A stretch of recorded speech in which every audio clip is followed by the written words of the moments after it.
امی عائشہ صدیقہ رضی اللہ عنہ کے پاس ایک صحابی آئے اور کہنے لگے کہ نبی کریم صلی اللہ علیہ وسلم کی سیرت کیا تھی، ہمیں بتائیں، آپ کی سیرت کیا تھی، مجھے بتائیں۔ امی عائشہ نے کہا کیا تم نے قرآن نہیں پڑھا؟ میرے نبی کی جو سیرت ہے وہ تو قرآن ہے، جو قرآن ہے وہ میرے نبی ہے۔ اگر چلتا پھرتا قرآن اگر جسمانی شکل میں دیکھنا چاہتے ہو تو وہ نبی کریم صلی اللہ علیہ وسلم کی ذات اقدس کو دیکھ لو، اور اگر قرآن صحیفے کی شکل میں دیکھنا چاہتے ہو تو وہ یہاں رکھا ہے، وہ دیکھ لو۔ تو اب اگر قرآن کو سمجھنا ہے، اب اگر دین کو سمجھنا ہے تو نبی کریم صلی اللہ علیہ وسلم کو دیکھنا پڑے گا کہ آپ صلی اللہ علیہ وسلم کی سیرت طیبہ کیا ہے۔ زندگی کا کوئی ایک شعبہ ایسا نہیں ہے جہاں آپ صلی اللہ علیہ وسلم کی تعلیمات موجود نہ ہو، بلکہ آپ صلی اللہ علیہ وسلم عملی طور پر وہاں موجود نہ ہو، عملی نمونہ کر کے دکھلاتے ہوئے موجود نہ ہو، کوئی شعبہ نہیں ملے گا۔ اگر آپ ایک والد ہیں، اگر آپ باپ ہیں کسی کے، اور آپ یہ جاننا چاہتے ہیں کہ باپ کیسا ہونا چاہیے، والد کس طرح کا ہونا چاہیے، تو حضرت فاطمہ رضی اللہ عنہ کے والد محمد عربی صلی اللہ علیہ وسلم کو دیکھ لیں تو پتہ چل جائے کہ باپ کیسا ہوتا ہے۔ اگر آپ شوہر ہیں کسی کے اور آپ جاننا چاہتے ہیں کہ شوہر کیسا ہونا چاہیے، شوہر کے اوپر ذمہ داریاں کیا ہوتی ہے، شوہر کا طریقہ کیا ہونا چاہیے، تو امی عائشہ اور امی خدیجہ الکبریٰ رضی اللہ عنہ کے شوہر محمد عربی صلی اللہ علیہ وسلم کو دیکھ لیں تو پتہ چل جائے کہ شوہر کیسے ہوتے ہیں۔ اگر آپ یہ دیکھنا چاہتے ہیں کہ مزدور کیسا ہوتا ہے، اگر آپ مزدور ہیں، آپ ملازم ہیں، آپ مزدور، آپ جاننا چاہتے ہیں کہ مزدور کیسا ہونا چاہیے، مزدور کا طریقہ کیا ہے، تو مکے کی پہاڑیوں پر محمد عربی صلی اللہ علیہ وسلم جب بکریاں چرایا کرتے تھے تو دیکھ لیں کہ وہ بکریاں کیسے چرایا کرتے تھے، آپ کو پتہ چل جائے گا کہ مزدور کیسا ہوتا ہے۔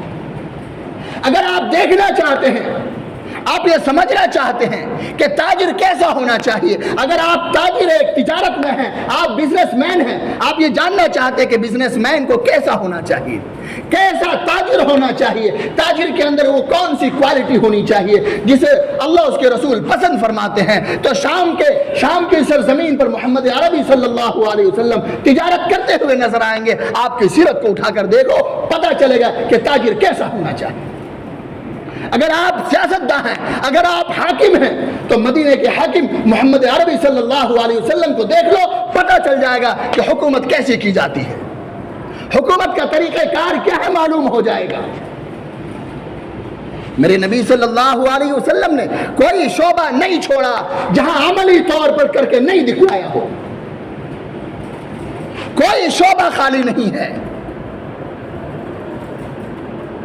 اور آج ہمارا دعویٰ ہے، ہم دعویٰ کرتے نہیں تھکتے کہ سب سے بڑا عاشق کوئی ہے تو وہ میں ہوں۔ محمد عربی صلی اللہ علیہ وسلم کے عشق کے دعوے دار تو بہت ہیں، اور وہ دعوے کرنے میں تھکتے، ان کی زبان نہیں دکھتی۔ ایک کہاوت میں سناؤں، ایک بہت مشہور کہاوت ہے کہ بنیے سے سیانہ 100 باولا۔ کیا کہاوت ہے؟ بنیے سے سیانہ 100 باولا، یعنی کہ جو شخص یہ کہے کہ میں تجارت میں بنیے سے زیادہ چالاک ہوں، دھندا کرنے میں مجھے بنیے سے زیادہ چالاکی آتی ہے، میں اس سے زیادہ چالاک ہوں، تو اس سے زیادہ باولا کوئی نہیں، اس سے بڑا پاگل نہیں کوئی۔ یہ ایک مشہور کہاوت ہے، ہمارے یہاں کہی جاتی ہے۔ تو اسی طرح سے اگر کوئی شخص یہ دعویٰ کرے کہ میں سب سے بڑا عاشق ہوں، صحابہ کرام رضوان اللہ علیہم اجمعین سے بھی بڑا میں عاشق رسول ہوں، تو اس سے بڑا پاگل کوئی نہیں۔ کسی کا اگر یہ دعویٰ ہے تو اس سے بڑا احمق کوئی ہو ہی نہیں سکتا۔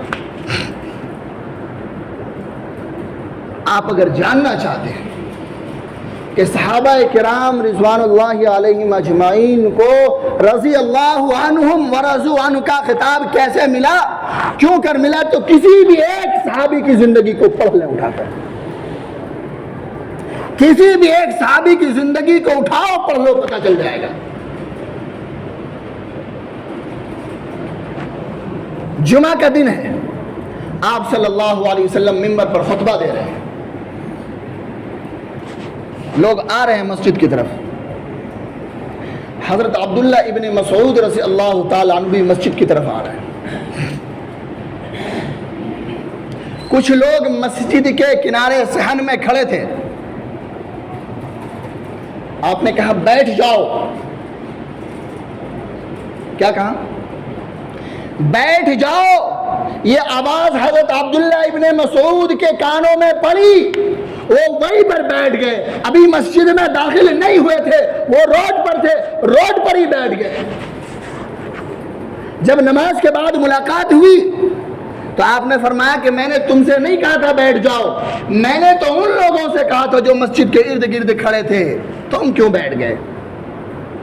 حضرت عبداللہ ابن مسعود نے فرمایا کہ یا رسول اللہ،